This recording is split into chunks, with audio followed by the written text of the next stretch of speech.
जय Shri Krishna. Hello, try again.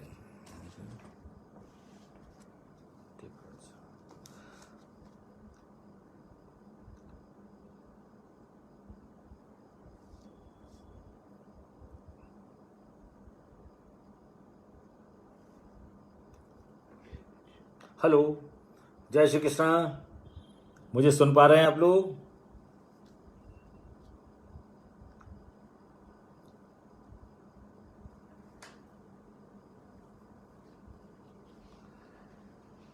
Okay,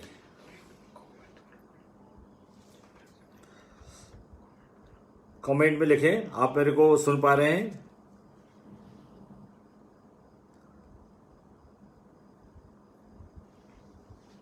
जी, okay, ठीक है भाई साहब।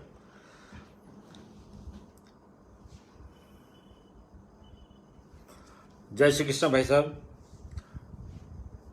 एक बार मैं अपनी बात शुरू करूं। कल हम लोगों ने जो चर्चा की थी और उस पे कि नवरात्रि का पर्व में हमारी क्या भूमिका हो और किस तरह से हम लोग अपने आध्यात्मिक स्तर को और उन्नत कर सकें, हमारी साधना फलित हो, इस पे कल चर्चा की। और नवरात्रि का क्या विशेष महत्व है, हम कैसे आध्यात्मिकता की ओर अग्रसर हो सकते हैं। और आज का जो विषय अपना है वो है गायत्री साधना के लाभ या गायत्री महामंत्र की वैज्ञानिक पृष्ठभूमि, जिस पर हम चर्चा करेंगे। मैं अपनी चर्चा करूं उससे पहले मैंने आपको कल बताया था कि भारतीय संस्कृति 5 आधार स्तंभों पर आधारित है और वो उसमें 5 गा हैं जिसपे भारतीय संस्कृति की महत्ता को हम जो है दर्शित कर सकते हैं। और वो है गाय, गंगा, गीता, गायत्री और गुरु। उसी क्रम में सबसे पहले हम जो है गायत्री महामंत्र का स्मरण करेंगे। मेरे साथ जो भी लाइव हैं उन सबसे निवेदन है, ठीक है भाई साहब, बहुत बढ़िया। एक बार गायत्री मंत्र मेरे साथ। गायत्री मंत्र सद्बुद्धि का मंत्र है, गायत्री मंत्र शक्ति का मंत्र है, गायत्री मंत्र ऊर्जा का मंत्र है, गायत्री महामंत्र पूरी सृष्टि के ज्ञान विज्ञान का आधार है। एक बार हम लोग गायत्री मंत्र पढ़ेंगे, इसके बाद गुरु का स्मरण करते हुए मैं अपनी बात शुरू करूंगा। ओम भूर्भुवः स्वाहा तत्सवितुर्वरेण्यं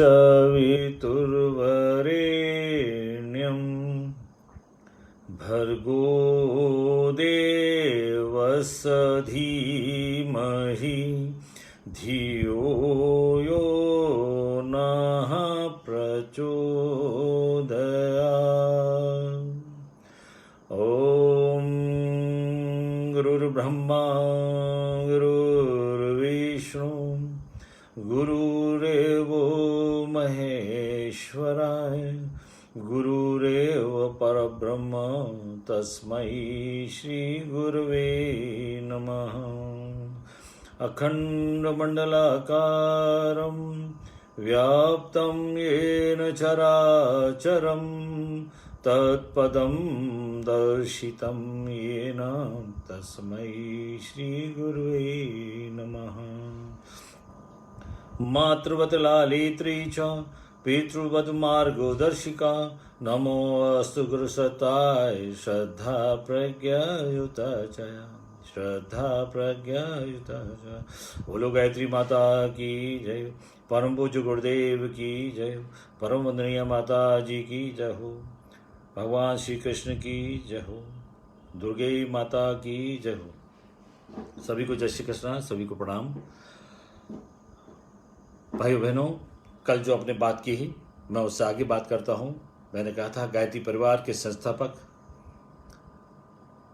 आचार्य श्रीराम शर्मा जी की साहित्य में मैंने पढ़ा था और उसमें इन्होंने लिखा था कि भारतीय संस्कृति के 5 आधार स्तंभ हैं, जिसमें गाय, गंगा, गीता, गायत्री और गुरु। और उसमें 2 चीज़ें अभी हमने परिलक्षित आपको हुई। मैंने गायत्री महामंत्र पढ़ा। हर शुरुआत के पहले, हर काम की शुरुआत के पहले गायत्री महामंत्र यदि हम जीवन में धारण कर लें, हर काम शुरू करने के पहले गायत्री महामंत्र पढ़ें, जब ईश्वर को आगे करके कोई काम करेंगे निश्चित रूप से उसमें सफलता होगी। और हमारे यहाँ पहले गुरु परंपरा हुआ करती थी। गुरु यानी जो कि अपने शिष्य का जीवन को प्रकाशित कर दे। गु यानी अंधकार, रू यानी प्रकाश। जो अंधकार से प्रकाश की ओर ले जाए वो गुरु, ये हमारे आध्यात्मिक गुरु हैं। इसलिए भारतीय संस्कृति में गुरु का बड़ा महत्व है। इसलिए एक दिन, विशेष दिन गुरु पूर्णिमा का दिन होता है, और गुरु पूर्णिमा का दिन हम विशेष रूप से हर व्यक्ति गुरु दीक्षा लेता है। ऐसे तो गुरु हमारे शिक्षक गुरु भी होते हैं, परंतु हम आध्यात्मिक गुरु की बात करते हैं जो हमारे जीवन को प्रकाशित करते हैं। पहले गुरु जो है शिष्य को अपने तप का एक हिस्सा देता है, अपने तप का एक हिस्सा उसको देता है, और उससे उसका जीवन प्रकाशित होता है। और उस प्रकाशित जीवन से जीवन में शिष्य एक ऐसा काम करता है जिसमें गुरु का मान और सम्मान बढ़ता है। हमारे सामने उदाहरण है स्वामी विवेकानंद का। विवेकानंद जी, स्वामी विवेकानंद के गुरु थे रामकृष्ण परमहंस। रामकृष्ण परमहंस स्वामी विवेकानंद के पास कई बार गए। जो अक्सर ये कहते थे कि मुझे तो अपनी बहन की शादी करना है, मुझे बीए करना है और मुझे नौकरी करना है।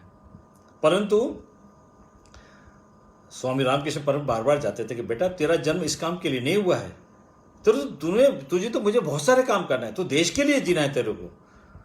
परंतु वो उस बात को नहीं मानते थे। परंतु एक समय आया, गुरुदेव यानी रामकृष्ण परमहंस ने, उन्होंने अपने तप के माध्यम से उनसे कहा जो तेरे को चाहिए, तेरे को नौकरी चाहिए, तेरे को बहन की शादी करना है, तेरे को बीए करना है, जो चाहिए महाकाली से मांग ले। और ऐसी दिशा में उस लालच से वो गए। जब महाकाली से मांगा तो उन्होंने यही कहा, माँ मुझे शक्ति दो, माँ मुझे भक्ति दो, माँ मुझे वैराग्य दो। तब वो बाहर आए, तब उन्होंने पूछा कि तूने मांग लिया माँ से? कहले नहीं, मैंने वो तो मांगा ही नहीं मैंने।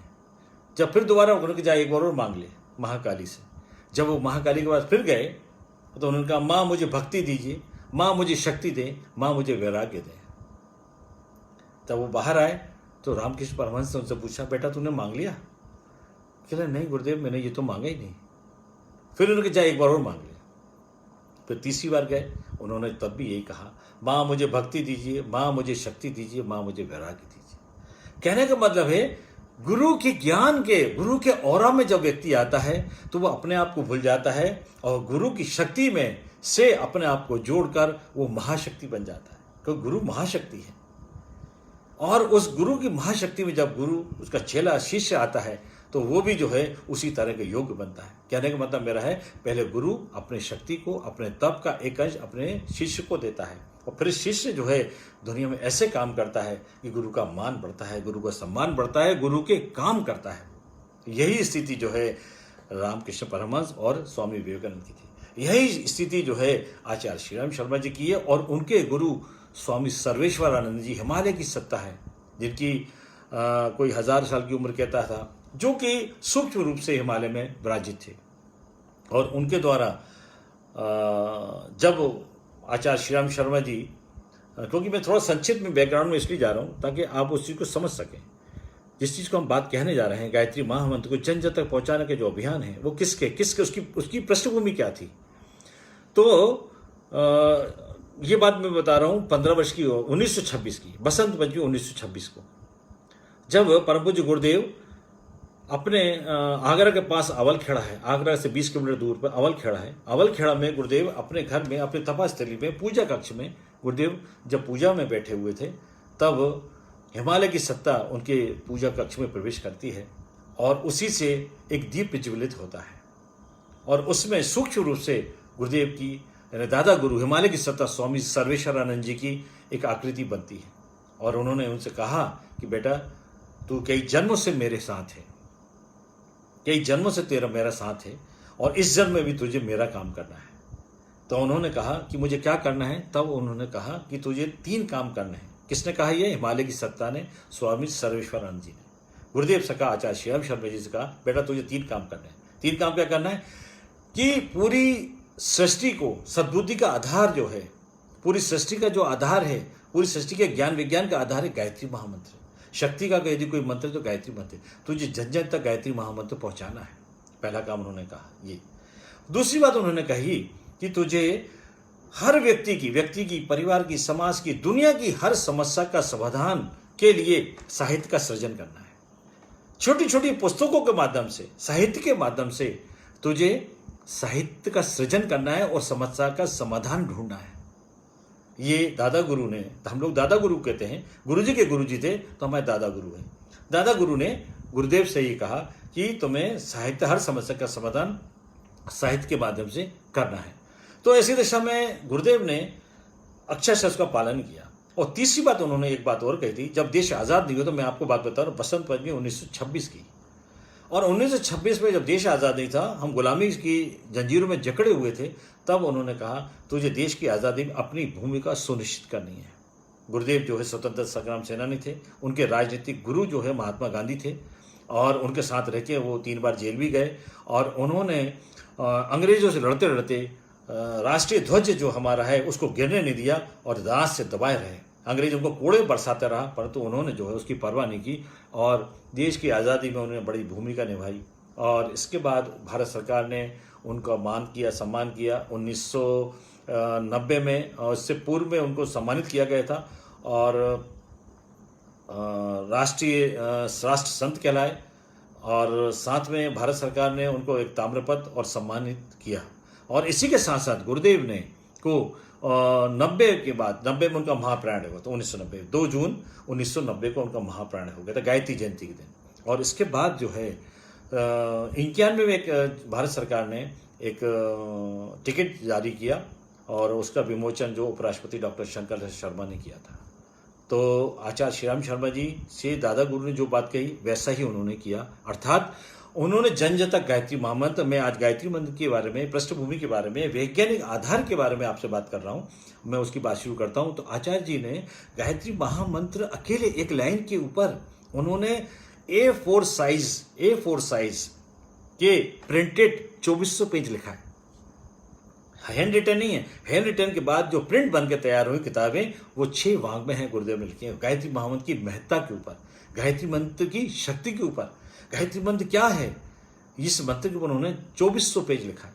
भाई बहनों, जिस युग ऋषि ने 2400 पेज एक मंत्र, एक लाइन की महत्ता के ऊपर उन्होंने लिखा है, वो मंत्र कितना महत्वपूर्ण चीज है। ये हमारे जीवन को बदल सकता है, ये दुनिया को बदल देता है। तो दादा ने कहा तो दुनिया को बदलने के लिए जन जन तक गायत्री मंत्र पहुंचाना है। तो इसलिए आचार्य जी ने गायत्री मंत्र पहुंचाया है जन जन तक। और उसके लिए, क्योंकि पहले जो था एक बपोती थी कुछ ब्राह्मणों की, कुछ लोगों की, वो ये कहते थे कि गायत्री मंत्र जो है कान में ही दिया जाएगा और आप गायत्री मंत्र जो है आम ऐसे आप जो है लाउड स्पीकर के द्वारा ऐसे आवाज़ करके कोई दीक्षा नहीं दे सकता है। ये परंपरा थी हमारे भारत में। परंतु आचार्य जी ने सारी कुरीतियों को खत्म किया और जन जन तक गायत्री मंत्र को पहुंचाया। गुरु दीक्षा हुई, हजारों लोगों को दीक्षित किया। आज करोड़ों लोग उसमें जुड़े हुए हैं। मैं संक्षिप्त में आचार्य जी का परिचय दे रहा था कि उनका जन्म जावलखेड़ा में 20 सितंबर 1911 को हुआ था। 1911 में, अभी 2011 में उनकी जन्म शताब्दी बनाई गई थी। भाई बहनों, अब वापस मैं आता हूँ। बीच में समय में जब अपन चर्चा करते रहेंगे, मैं आचार्य जी के बारे में बताता रहूँगा, क्योंकि आज हम जिसके पीछे सुन रहे हैं, आज जिनके पीछे हम जो व्याख्यान दे रहे हैं, ये गुरु का संदेश है। वो मैं उनका संदेश वाहक हूँ। आचार्य जी ने जो लिखा है, मैं उनके संदेश को, उनकी चिट्ठिया को मैं आपको बाँच रहा हूँ। और इसमें कोई गलती मुझसे हो जाए तो मेरा दोष होगा। मेरा आचार्य जी ने बहुत ही विशाल वांग में, विशाल साहित्य, जिनमें 3200 किताबें लिखी हैं, जीवन के हर पहलू पर किताब लिखी हैं। ये उनके गुरु ने कह दिया ना, तुम्हें ये करना है। यानी गुरु दीक्षा मतलब अपनी इच्छा दी। अब हमारी कोई इच्छा नहीं है। जो दीक्षा थी, जो इच्छा थी, वह गुरु की इच्छा हो गई। और उन्होंने 15 वर्ष से, 1926 से, और अभी देखिए ये 2026 आ रहा है। ये 100 वर्ष जो अखंड ज्योति को जो प्रज्वलित हुई थी अखंड ज्योति, कब? 1926 से। वो अखंड ज्योति 2026 में 100 वर्ष पूरे हो जाएंगे और अखंड ज्योति पूरे विश्व को वो प्रकाशित कर रही है। वो अखंड ज्योति अपने प्रकाश से दुनिया के चिंतन को बदलने का जो बीड़ा है, युग निर्माण योजना का जो आधार है, वो अखंड ज्योति। वो अखंड ज्योति पत्रिका भी निकलती है। 1937 से ये पत्रिका निकल रही है, सतत चल रही है। 15 लाख की संख्या में ये पत्रिका प्रकाशित होती है, अखंड ज्योति जिसे कहते हैं। चलिए भाइयों बहनों, मैं अपनी बात पे आता हूँ वापस, जिसपे आज विषय में अब चर्चा है, गायत्री महामंत्र की वैज्ञानिक पृष्ठभूमि। गायत्री महामंत्र हमको कैसे लाभान्वित करता है और उस पर बात चलता हूँ। मैं थोड़ा सा संक्षेप में जाता हूँ पीछे कि इस गायत्री महामंत्र को किसी व्यक्ति ने, कल भी मैंने कहा था, किसी ने लिखा नहीं है, ना गायत्री परिवार ने लिखा है, ना कोई विश्वामित्र ने या वशिष्ठ ऋषि ने लिखा नहीं है। ये तो जब पूरी सृष्टि जलमग्न थी, तब भगवान विष्णु की नाभि से एक कमल खिला, कमल से एक स्फुरना हुई और उससे उपजे ब्रह्मा। पूरी जलमग्न थी। ब्रह्मा जी एकदम चकित हो गए कि चारों तरफ जलमग्न है, मुझे क्या करना है। तब आकाशवाणी से हुआ तप तप तप, और आकाशवाणी से एक मंत्र बोला गया, ये था गायत्री महामंत्र। ओम भूर्भुवः स्वः तत्सवितुर्वरेण्यं भर्गो देवस्य धीमहि धियो यो नः प्रचोदयात्। ये मंत्र जब बोला गया और सबसे पहले भगवान ब्रह्मा ने इसको धारण किया और उनसे आकाशवाणी हुई, इस मंत्र को आप धारण करें और भविष्य में आपको ज्ञान मिलेगा कि आपको क्या करना है। तो सबसे पहले जो कठोर तप किया ब्रह्मा जी ने, और उससे वो ज्ञान मिला उनको, वो प्रेरणा मिली, वो सद्बुद्धि मिली, वो शक्ति और सामर्थ्य उपजी, जिससे उन्हें पूरी सृष्टि का रचना रची। इंसान को बनाया, जीव जंतु, प्रकृति को, पेड़ पौधे, अंडज, दुनिया की सब चीज़ों का उन्होंने निर्माण किया। लेकिन इस मंत्र की एक लाइन के मंत्र से, श्रद्धा और समर्पण से, श्रद्धा और भक्ति से इस मंत्र का उन्होंने जप किया। उस जप से इतनी शक्ति आई कि पूरी सृष्टि की रचना हुई। भाइयों बहनों, वही तभी से जो गायत्री महामंत्र चल रहा था। और आचार्य श्री राम शर्मा जी ने जब उनके दादा गुरु ने कहा तो उन्होंने जन जन तक पहुंचाने का प्रयास किया, और गायत्री मंत्र गायत्री परिवार के द्वारा इस मूल मंत्र को जन जन तक पहुंचाने के लिए बहुत सी योजना बनाई, तरह तरह के काम किए, समय समय पर चर्चा करते रहेंगे और गायत्री मंत्र पहुंचाया गया। तो ये गायत्री मंत्र वो मंत्र है जो भगवान ब्रह्मा ने धारण करते हुए सृष्टि की रचना रची। जिस मंत्र से सृष्टि की रचना हो सकती है, वो क्या हमको सद्बुद्धि नहीं दे सकता? क्या वो हमको शक्ति नहीं दे सकता? क्या हमको सद्बुद्धि नहीं दे सकता? क्या हमारी समस्या का समाधान वो नहीं कर सकता? निश्चित रूप से कर सकता है। इतनी शक्ति का मंत्र है, इतनी ऊर्जा का मंत्र है। तो मैं स्टेप बाय स्टेप जो है मैं आपको लेके चलता हूँ, एक एक बिंदु पर हम चर्चा करते हैं कि गायत्री मंत्र क्या है, गायत्री मंत्र का ओरिजिन कहाँ से हुआ है। इस सृष्टि के प्रारंभ हुआ उससे पहले गायत्री महामंत्र था, और उन्होंने धारण किया ब्रह्मा जी ने, और इसका क्रम आगे चलता रहा। तो ईश्वर की वाणी की सबसे पहले यदि बात करें हम, तो गायत्री मंत्र जो था ईश्वर की वाणी है, ईश्वर की वाणी के द्वारा प्रदत्त मंत्र है। और जो ईश्वर की वाणी का मंत्र है वो सत्य मंत्र है, वैदिक मंत्र है, वेदों में इसका उल्लेख है। और भगवान श्री कृष्ण ने भी कहा है कि मंत्रों में यदि मैं हूं तो गायत्री छंद में हूं। भगवान श्री कृष्ण ने कई बार, मैं हमारे परिवार में भगवान श्री कृष्ण की आराधना होती है। 150-200 साल पुराने में हमारे यहाँ जो है भगवान की ठाकुर जी घर में हैं। मेरे पिताजी, मेरे दादाजी और सभी लोग श्री कृष्ण के भक्त थे। हमारे परिवार भी है श्री कृष्ण को, अपन सब नेमा परिवार भगवान श्री कृष्ण को बहुत मानते हैं। भगवान श्री कृष्ण ने स्वयं कहा है मैं गायत्री छंद में हूँ।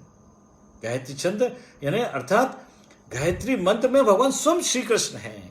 तो हम गायत्री मंत्र से कैसे दूर रह सकते हैं? हम सब श्री कृष्ण के भक्त हैं, श्री कृष्ण भगवान के अनुयायी हैं। हम गायत्री मंत्र को तो हमारे लिए अनिवार्य मंत्र है, गायत्री मंत्र का हमको जप करना चाहिए। तो इस सृष्टि का जो सबसे बड़ा जो और सबसे ज्यादा जपा गया यदि कोई मंत्र है, कोई दीक्षा का यदि कोई मंत्र है, तो ये गायत्री महामंत्र। इसी मंत्र से लोग दीक्षा देते हैं, क्योंकि वो कान में भी दीक्षा देते थे, कान में गायत्री मंत्र फूंकते थे और लोग उस मंत्र को दूसरों को नहीं बताते थे। पर आचार्य श्री राम शर्मा जी ने, गायत्री परिवार के संस्थापक ने, ये चीजों कुरीति को दूर किया। जब इतनी शक्ति का मंत्र है, इतना महत्वपूर्ण मंत्र है, तो जन जन तक सबको दिया जाना चाहिए, क्यों कान में फूके? ये पहली परंपरा थी, जो भी चीजें अपन उसकी तरफ नहीं जाते, परंतु ऐसा होता था। तो गायत्री मंत्र जो है सद्बुद्धि की प्रार्थना है, सद्बुद्धि का मंत्र है। गायत्री मंत्र शक्ति का मंत्र है। आपको, क्योंकि अगर जीवन में आपको सद्बुद्धि है ना, तो जीवन में कुछ नहीं चाहिए उसको। क्योंकि बुद्धि गलत डायरेक्शन में जाती है, तभी विकृति आती है, तभी गलत काम होते हैं। तो गायत्री मंत्र जो है, गायत्री मंत्र का भाव है उस प्राण स्वरूप, दुख नाशक, सुख स्वरूप, श्रेष्ठ, तेजस्वी, पाप नाशक दो स्वरूप परमात्मा को हम अपनी अंतरात्मा में धारण करें। वह परमात्मा हमारी बुद्धि को सन्मार्ग में प्रेरित करे। बस बुद्धि को सन्मार्ग में लाने के लिए गायत्री महामंत्र है। और जब गायत्री मंत्र पढ़ता है तो उसकी बुद्धि सन्मार्ग में चलती है, उससे गलत काम नहीं होते। तो हर समस्या का समाधान भी गायत्री से होता है। गायत्री महामंत्र जो है लोगों के प्राणों की रक्षा करती है, प्राणों की रक्षा करेगी। जैसे कि जिसमें प्राण शक्ति जितनी कम हो जाएगी, व्यक्ति उतना रोगी हो जाएगा। कहते हैं ना, हमारा शरीर क्या है? प्राण है। जब तक प्राण है जब तक शरीर है, और प्राण नहीं है शरीर खत्म हो जाएगा। उसके प्राण निकल गए, प्राण उड़ गए, तो बॉडी, शरीर कुछ भी नहीं है। तो गायत्री महामंत्र ये नहीं कह रहा अमर कर देगी, गायत्री मंत्र उसके प्राणों के रखते हो। जितना व्यक्ति प्राणवान होता है उतना शक्तिशाली होता है, उतने बड़े काम करने की सामर्थ्य उसमें पैदा होती है। सिर्फ प्राण जितना क्षीण होता है, प्राण की शक्ति जितनी कम होती है उस व्यक्ति में, उतनी डर्टी एनर्जी आती है, उतनी बीमारियां होती हैं, उतना रोगी होता है, उससे काम करने की क्षमता है नहीं। उससे पूछो क्या कर रहे हो, जीवन कट रहा है, गुजर रही है, यही हमेशा बोलेगा।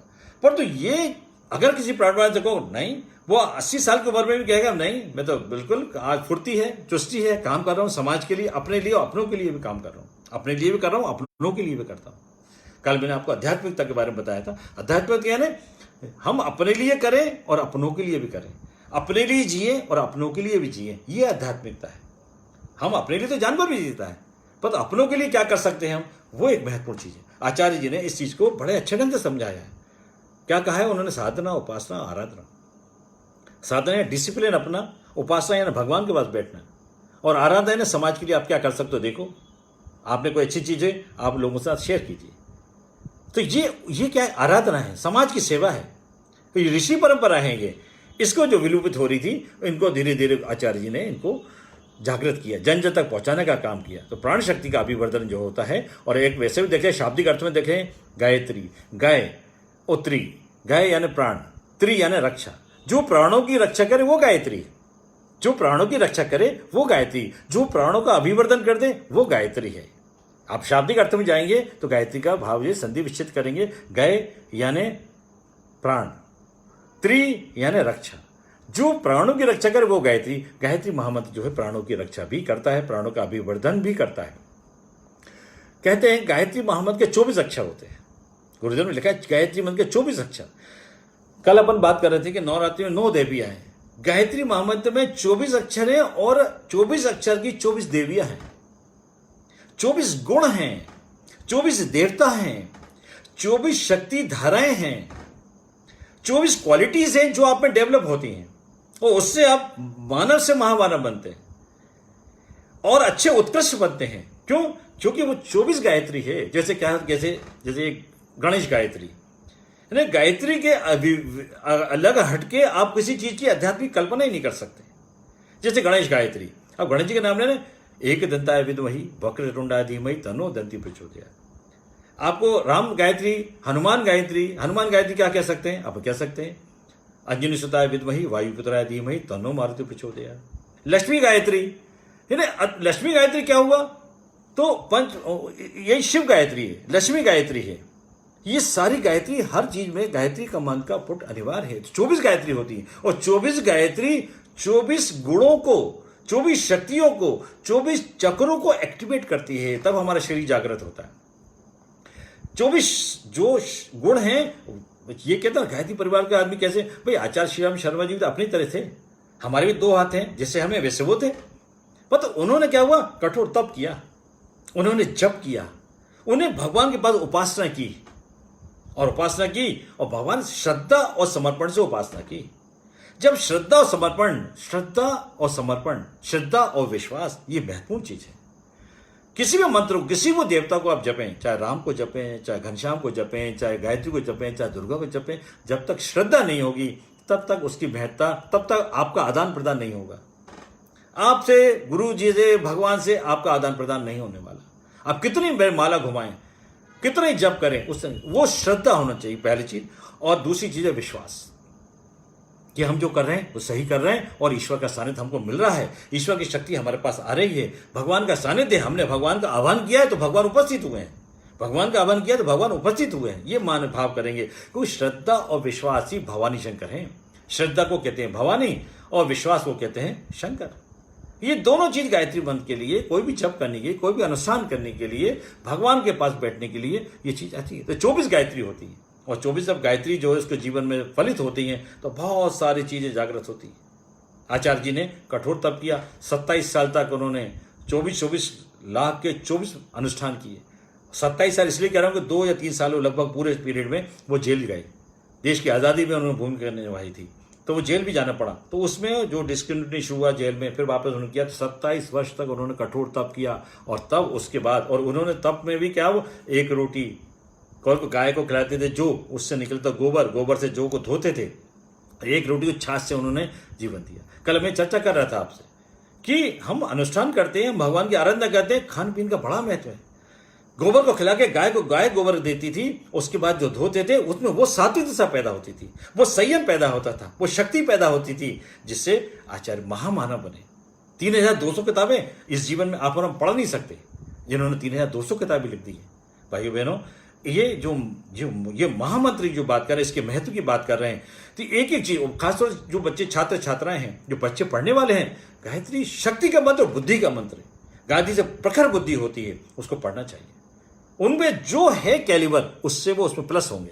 उनको ही नहीं, सबको बुद्धि मिलती है, लेकिन पढ़ने वाले बच्चों को तो आवश्यकता है, क्योंकि उनको एनर्जी चाहिए, उन्हें क्षमताएं चाहिए, उन्हें सही मार्ग चाहिए, उन्हें आत्मबल चाहिए। ये सब कहाँ मिलते हैं? ये ईश्वर के सानिध्य से मिलता है। वरना आजकल तो देख रहे हैं हम कि हमारे परसेंट अगर हमको चाहिए 90 और 80 आ गए तो सुसाइड कर रहा है व्यक्ति। जैसे जिंदगी में 90% नहीं आएंगे, 80 आ गए तो हमारा जीवन खत्म हो गया। नहीं, ऐसा खत्म नहीं होगा। एक रास्ता बंद होता तो 4 रास्ते खुलते भी हैं। तो यहाँ पर जो है गायत्री महामंत्र हमारे कुसंस्कारों को खत्म करता है, वो सुसंस्कार, गुड हैबिट्स को वो डेवलप करता है। दुर्गा जो होती है, दुर्गा दुष्प्रवृत्ति को नाश करती है और गायत्री सत्प्रवृत्ति को विकसित करती है। जो दुर्गा शक्ति होती है वो आपको, जो हमारे दुष्प्रवृत्तियां हैं, जो राक्षसी प्रवृत्तियां हैं, दुर्गा शक्ति उसको नष्ट करती है। और गायत्री क्या करती है? गायत्री भी वही है। गायत्री सृजनशीलता, नई चीजों को बनाना, नए रास्ते खोलना, सृजन की ओर ले जाती है और वो अपना जीवन उत्कृष्ट होता है। यानी दुष्प्रवृत्तियां आपकी खत्म होगी, दुर्गा आपकी दुष्प्रवृत्तियों को खत्म करेगी और गायत्री सत्प्रवृत्तियों को विकसित करेगी, आपको अच्छे रास्ते पर ले जाएगी, शक्ति से उत्प्रोत करेगी। ये चीजें जीवन में अगर आपके हो जाएगी तो बड़ा महत्व होगा। तो इसी प्रकार से जो मैं कह रहा था कि प्राण शक्ति वो इसमें गायत्री महामंत्र के माध्यम से बहुत बढ़ती है। आपसे देविक, दैहिक, किसी भी तरह की यदि आपको कोई मन में कामना भी है तो आप वो रख के भी गायत्री मंत्र पढ़ सकते हैं। जो किसी मंत्र से शक्ति से पूरे होते हैं वो गायत्री मंत्र से भी होते हैं। गायत्री मंत्र श्रद्धा और विश्वास का खेल है। यदि आपके वीर में गायत्री मंत्र के 4 चरण होते हैं। गायत्री मंत्र कहते हैं ओम भूर्भुवः स्वः तत्सवितुर्वरेण्यं भर्गो देवस्य धीमहि धियो यो न प्रचोदयात्। 4 चरण इस प्रकार से गायत्री मंत्र के जो कहते हैं तत्सवितुर्वरेण्यं से शुरू होता है। तो यहां पर 3 चरण हैं। मैंने कल आपको बताया था, आज से फिर रिपीट करूंगा, ध्यान से सुने। गायत्री जो है वो क्या है?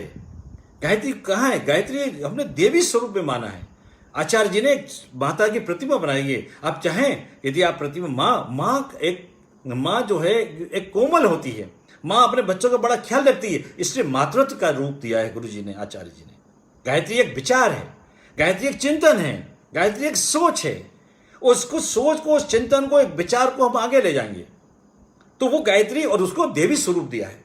देवी माँ कोमल होती है, अपने बच्चों को बड़ा ख्याल रखती है। ये गायत्री मंत्र है। और इसमें जो 3 चीजों का संबंध में गायत्री क्या कहती है? गायत्री जो है ह्रीम श्रीम क्लीम, ह्रीम श्रीम क्लीम ब्रह्मा विष्णु महेश, मां सरस्वती, मां दुर्गा, मां सरस्वती, मां लक्ष्मी और मां काली का समन्वित रूप है।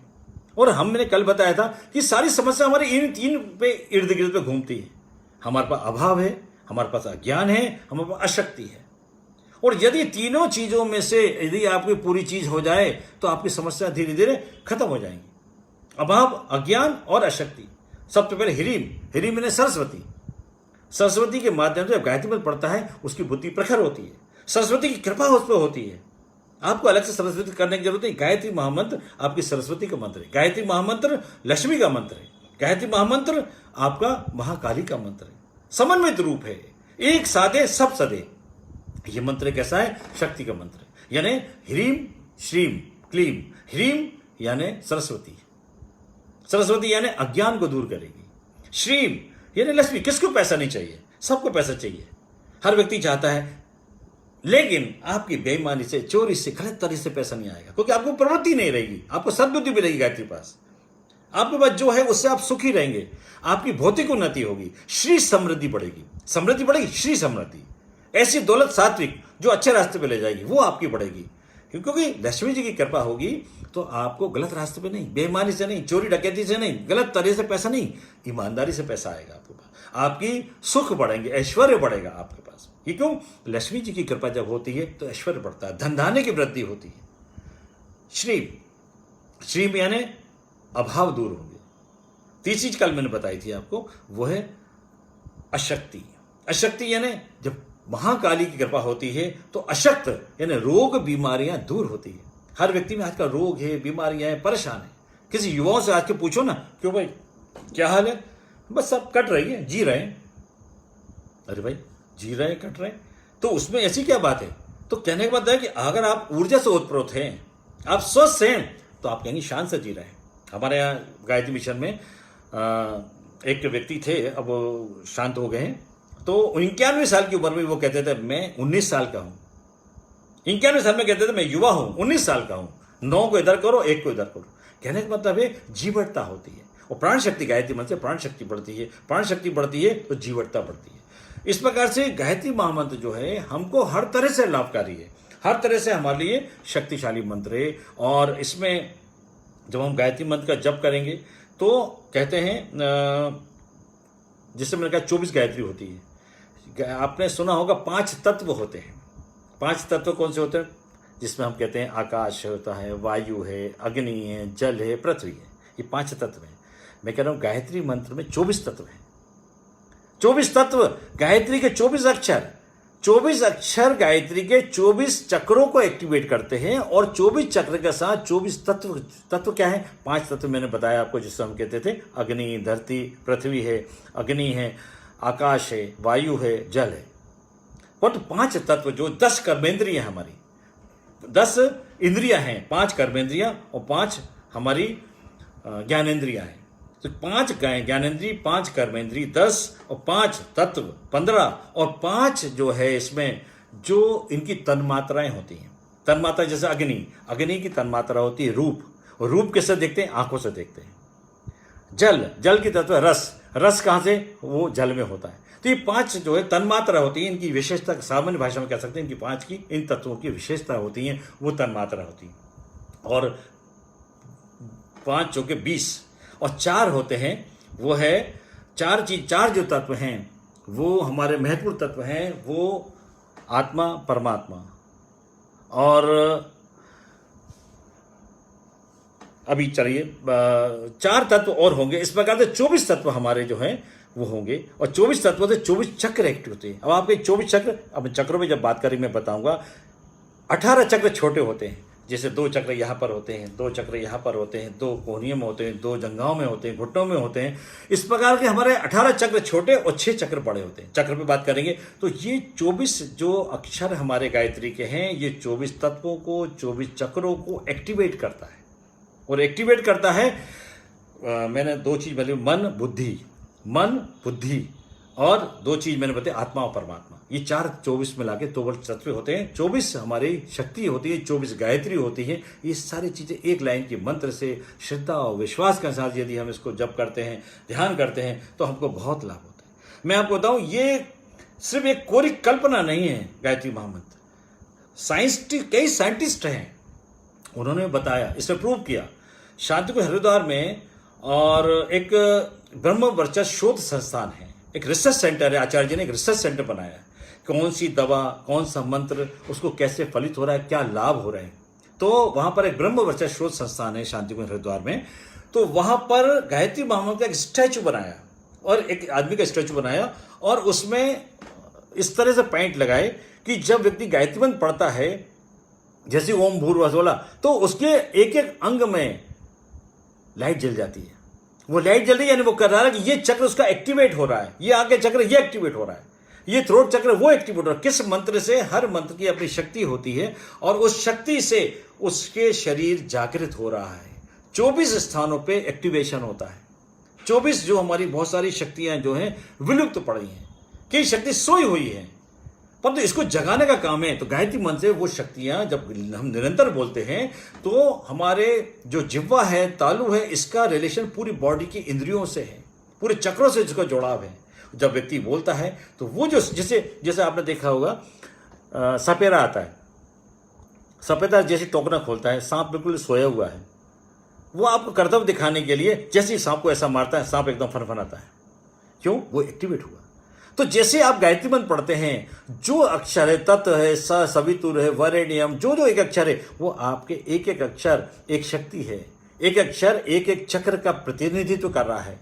जब आप वो शरीर आपका जागृत होता है, आप में शक्ति, सामर्थ्य, बुद्धि, आपका स्वास्थ्य, आपकी ऊर्जा का लेवल, आपके काम करने की क्षमता, आपके सोचने का तरीका वो अलग होता है। सारा खेल, जो मैंने कल भी बताया था कि सारा खेल विचारों का है। विचार नेगेटिव है तो हर चीज दुनिया में नेगेटिव नजर आएगी। लोग से पूछो भगवान आ जाए तो पूछो भाई आप कौन है? उन्होंने कहा भगवान मैं श्री राम हूं। अरे कहले श्री राम आई कार्ड है आपके पास क्या? उसको भी नहीं मानेगा व्यक्ति, इतना नेगेटिव हो गया कहते हैं। और एक व्यक्ति है सामान्य इंसान है, उसमें भी भगवान का दर्शन करता है। जैसी दृष्टि वैसी सृष्टि, जैसी दृष्टि वैसी सृष्टि। यानी नेगेटिविटी को, गायत्री महामंत्र आपकी नेगेटिविटी को खत्म करता है, दुष्प्रवृत्ति को खत्म करता है। वो दुर्गा का रूप धारण करता है और दुर्गा दुष्ट प्रवृत्ति को दूर करती है और गायत्री सत प्रवृत्ति को विकसित करती है।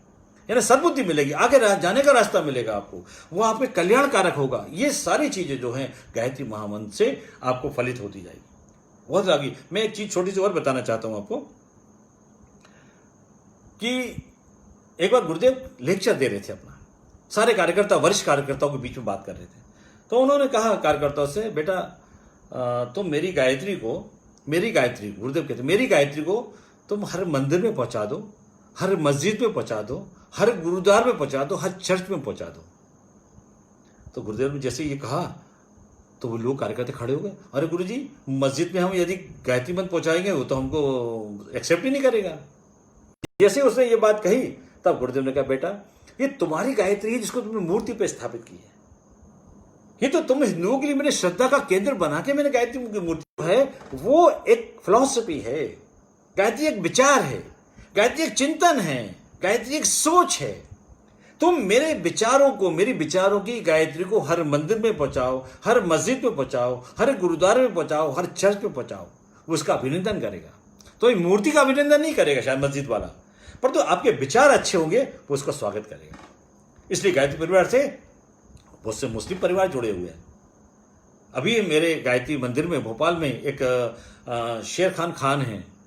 तो शेर खान जो हमारे आते हैं वो बहुत चीजें सप्लाई करते हैं और वो शांति कुंज हरिद्वार भी गए परिवार सहित, उसके पिता भी गए। अभी देहांत हुआ था, 91 की एज थी, उसमें उनका अभी देहांत हुआ अभी 1 महीने पहले।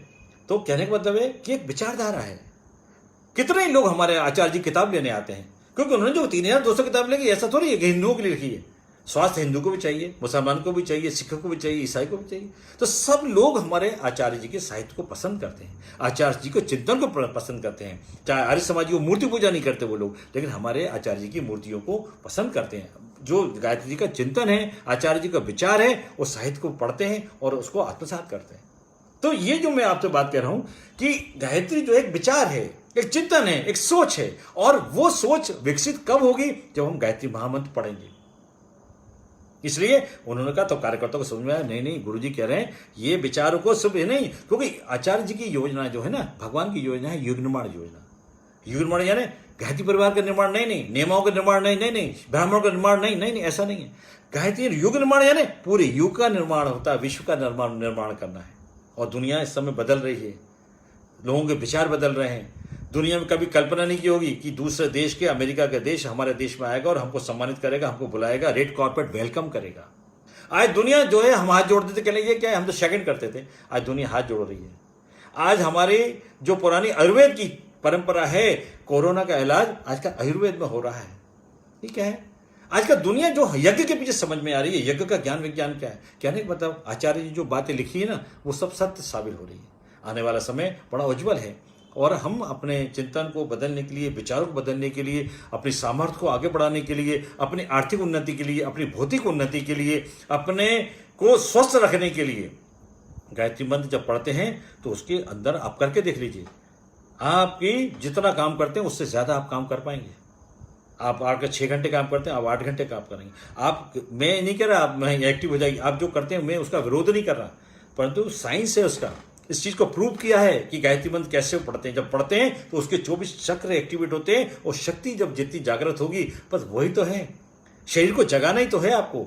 अपने मस्तिष्क को खोई सोई शक्ति को जगाना है। गायत्री मन से सोई शक्ति जागती है, गायत्री मन से, क्योंकि ये कहते हैं ये भूलों की कामधेनु है। वस्तुतः कामधेनु कोई गाय नहीं होती है। कामधेनु मतलब जो तुम चाहोगे वो होगा। पारस यानी हर लोहे को सोना बना देती है। गायत्री मंत्र के शरण में जाएंगे तो आपके विचार सोने जैसे होंगे, चिंतन आपका अच्छा होगा, उत्कृष्ट होंगे। आप अपने लिए जिएंगे और अपनों के लिए भी जिएंगे। अपने लिए सब जीते हैं। आज गायत्री परिवार के कितने ही लोग ऐसे हैं जो कि आचार्य का साधना, अपनी उपासना भगवान की आराधना समाज की, यानी भगवान के पास बैठो। और कैसे बैठो? डिसिप्लिन में रह के 9 दिन का अनुष्ठान करो, खान पीन कायदे का हो, सात्विकता हो। और 9 दिन नहीं, हर दिन आपका जो है नवरात्रि जैसा हो। और उससे भगवान से जो भगवान के पास बैठ के सामर्थ्य मिले, शक्ति मिले, सत्कर्म करते हुए गए तो आप क्या दे सकते हो? समाज को दो, देश को दो, दुनिया को अच्छे विचार दे दो। आपके पास सामर्थ्य, आप डॉक्टर है, इंजीनियर हो, चलो भाई डॉक्टर हो तो कम से कम एक दिन फ्री देखो। डॉक्टर पंड्या जी पूरा MD थे, इतनी बड़ी जॉब थे, विदेशों से ऑफर थे, उनके पास सब छोड़ के गायत्री परिवार के इसमें आ गए और आज जो है पूरे विश्व में जो है गायत्री परिवार की कमान संभाल रहे हैं। कहने का मतलब मेरा ये है, मैं किसी दूसरे परिवार को दोष नहीं दे रहा, मैं कह रहा हूं कि हमें समाज के लिए भी जीना है। अपने लिए कर रहे हैं ना हमें कुछ हिस्सा, ये ऋषि परंपरा है। हमारे यहाँ तो होता है जैसे गाय को 1 रोटी दे के आ रहे हैं, हमें कोई द्वार पे आया भूखा, उसको खाना खिलाना है, और 10% 5% हम लोग दान में करते थे। यही परंपरा है। आप समय दान दीजिए, अपना अंशदान दीजिए। ये गायत्री वो प्रवृत्ति है। गायत्री देवत्व प्रवृत्ति को विकसित करती है। गायत्री जो है देवत्व प्रवृत्ति को, यानी देने की प्रवृत्ति को। देवता कहां से आए? देवता का मतलब देने वाला। देवता का मतलब देने वाला। क्या देने वाला? समय देने वाला। क्या देने वाला? अंश देने वाला। क्या देने वाला? ज्ञान देने वाला। क्या देने वाला? जो हमारे पास है उसको हम दें। और देने वाला कभी घाटे में नहीं होता। किसान जो है 1 बोरा बोता है और 100 बोरा काटता है। कभी देने वाला घाटे, देने वाला अपर एंड रहता है। ये देने वाला है और ये लेने वाला होता है। देने वाला हमेशा ऊपर ही होता है, कभी ये कोई नहीं देता, ऐसे ही देते हैं। देने वाला अपर एंड, देने वाला कभी घाटे में नहीं होता। देने की प्रवृत्ति कहां पर होती है? गायत्री महामंत्र से देने की प्रवृत्ति विकसित होती है। और ये जो देने की प्रवृत्ति हमारे अगर विकसित होती है और वो चिंतन हमें आता है, वो देवत्व जागता है, तो तीसरा परमात्मा किसी से लेता नहीं है। जो लेता है उसको कई गुना देता है। गायत्री मंत्र से प्रकृति से व्यक्ति जुड़ा रहता है, प्राकृतिक वातावरण से जुड़ा रहता है। उसकी सोच, उसके काम। अब आप इधर प्रकृति से जुड़ा रहता है, हम भी प्रकृति से जुड़े हुए नहीं। मैं एक छोटी सी चीज देता हूं, देखो खान पीन, आचरण, व्यवहार सब कुछ प्रकृति के अनुसार होगा तो उतने ज्यादा स्वस्थ होंगे। कल अपनी बात चल रही थी कि अनुष्ठान की, खान पीन कैसा होना चाहिए? बहुत गर्श नहीं होना चाहिए अनुष्ठान में, नवरात्रि में। और नवरात्रि नहीं, हर दिन आपको खान पीने कहां से आए? जैसा खाओ अन्न वैसा बने मन। अपन उस पर अभी चर्चा करेंगे बाद में। मगर मैं कह रहा हूं कि आपके खान पीन प्रकृति से जुड़ा हुआ होगा। जैसे फर्क अनुष्ठान, खासतौर से नवरात्रि के दिनों में कैसे प्रकृति से। एक दिन हमारे यहाँ बड़ा प्रोग्राम हुआ था और आदरणीय वीरेश्वर उपाध्याय जी हमारे मिशन के बड़े वरिष्ठ कार्यकर्ता हैं और बहुत ज्ञानी हैं, जागृत, एक एक चिंतन उनका है। एक बार उनसे हम लोग बातचीत करी तो कहना तो तुम सब लोग युवा लोग प्रकृति से जुड़े रहो। कहना प्रकृति क्या होती है? क्या प्रकृति से जुड़ोगे तो हम तरोताजा बने रहोगे। मैं बस ये बात खत्म करके कह के खत्म करूंगा। प्रकृति से जुड़े रहोगे अर्थात प्रकृति से जुड़ना यानी जैसे क्या हुआ, आपके घर में पानी आता है रोज, तो पानी जैसे आता है तो नल में पानी आया, आपने मटके का पानी फेंक दिया, घड़े का पानी फेंक दिया, फिर ताज़ा पानी भर लिया, बोले ताज़ा पानी आ गया। भाई आपके घर में पानी ताज़ा आया है, लेकिन तालाब में तो पुराना पानी है।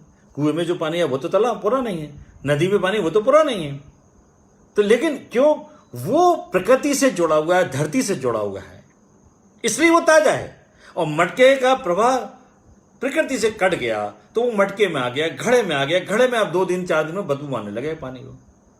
उसी तरह से प्रकृति है, प्रकृति शरीर प्राकृतिक है, पंचतत्वों से बना हुआ है। आपके खान पीने फलों का सेवन कर रहे हैं आप अनुष्ठान के दिनों में, आप सब्जियों का सेवन कर रहे हैं अनुष्ठान के दिनों में, सात्विक भोजन कर रहे हैं, इससे ये प्रकृति से जुड़ा हुआ है। ऐसा क्या ताजा का हलवा, ताजा गरम गरम, तो ताजा क्या है? तो वो गरम है, आपने बनाया अभी ताजा लग रहा है आपको। तो उसी तरह से कोई भी व्यक्ति यदि साधक है, व्यक्ति है, स्वस्थ रहना है तो प्रकृति से जुड़ो। प्राकृतिक वातावरण, खूब तली गली चीजें, खूब चीज मिर्च मसाले की चीजें, कुछ जिनमें डर्टी एनर्जी है, जिनमें कितने सारे लोगों से हाथों से गुजरा है वो, क्योंकि हाथों से गुजरा किसकी कैसी प्रवृत्ति है, किसका कैसा चिंतन है, किसका कैसा सोच है, उस पे खाने का जो व्यक्ति खाता है उस पर बहुत प्रभाव पड़ता है। इसलिए कहा था घर में ही खाना खाना चाहिए। पहले होटल में खाना खाता था, तो कहते आया होटल में खाना खाना है, क्यों आज क्या है? और आज का आए दिन लोग होटल में खाने आते हैं। जितनी होटल करेंगे, क्योंकि खाने वाला प्रोफेशनल आदमी है, बनाने वाला कोई मतलब उसके पैसे मतलब उसका चिंतन, माँ बनाती है, बहन बनाती है खाना, तो उसका चिंतन बहुत अलग होता है, बहुत अलग होता है। वो अपने पति के लिए, अपने भाई के लिए, अपने बेटे के लिए, अपने परिवारजनों के लिए बनाती है, वो श्रद्धा से बनाती है उसकी। वो हमें होटल खाना नुकसान नहीं करता, कभी रोज खाते हैं हम, नहीं होटल खाना नुकसान करता, घर का खाना कभी नुकसान नहीं करता। रोज घर में खाते, सुबह भी खाते, शाम स्वस्थ रहते हैं। मैं अपनी वाणी को विराम देता हूं, क्योंकि गायत्री महामंत्र बहुत महत्वपूर्ण चीज है। और इसमें जिन्होंने आचार्य जी 2400 पेज लिखा हुआ है, उसमें मैं आपको पौन घंटे में क्या समझा सकता हूं, क्या बता सकता हूं, मगर कहने की बात नहीं है। आप तो स्वयं गायत्री मंत्र पढ़िए, बस उच्चारण सही होना चाहिए। और आप इसको राउंड दिखला कभी भी, वैसे तो भगवान के सामने बैठना चाहिए, भगवान के सामने ही जपना चाहिए, एक उचित स्थान पे होना चाहिए, परंतु इसके बाद भी आपके पास समय नहीं है और आप जपना चाहते हैं, तो होठ ना हिलाएं, होठ ना हिलाएं, मुंह में रखें, मुंह बंद रखें। आप कहीं भी सफर कर रहे हैं तो रात को 2 बजे, तो जब आपके राउंड दिखला, आप कभी भी जप कर सकते हैं, किसी भी स्थान पर जप कर सकते हैं, पवित्र स्थान पर जप कर सकते हैं, अपवित्र स्थान है तो भी आप जप कर सकते हैं, उसका कोई दोष नहीं। अगर मुंह से बोलेंगे, मंत्र बोलेंगे, तो आप भगवान के स्थान पर होना चाहिए। परंतु यदि ऐसा नहीं है, आप यहां नहीं जगते, हॉस्पिटल में बैठे हैं, कोई परेशानी है, आप मानसिक जप कर सकते हैं। गायत्री मंत्र आपको सामर्थ्य देगा, आपके विचारों को बदलेगा, आपको शक्ति देगा, आपको सही राह देगा, और जीवन में सही राह ही हमको मिलना चाहिए। भाइयों बहनों, मैं अपनी वाणी को विराम करता हूं, क्योंकि आदरणीय भाई साहब का कहना था अगला जो है प्रोग्राम 8 बजे से है। और यदि किसी के मन में कोई प्रश्न है तो आप मुझे व्हाट्सएप कर सकते हैं। आपने सबसे मुझे सुना, और ये मेरा सौभाग्य है। कल भी मैंने कहा था कि आज आपके सबके बीच में मैं अपनी बात कर रहा हूँ, और कल अपन जो चर्चा करेंगे वो इससे अलग हट के विषय होगा, एक न एक विषय। गायत्री मंत्र आपके जीवन में फलित हो।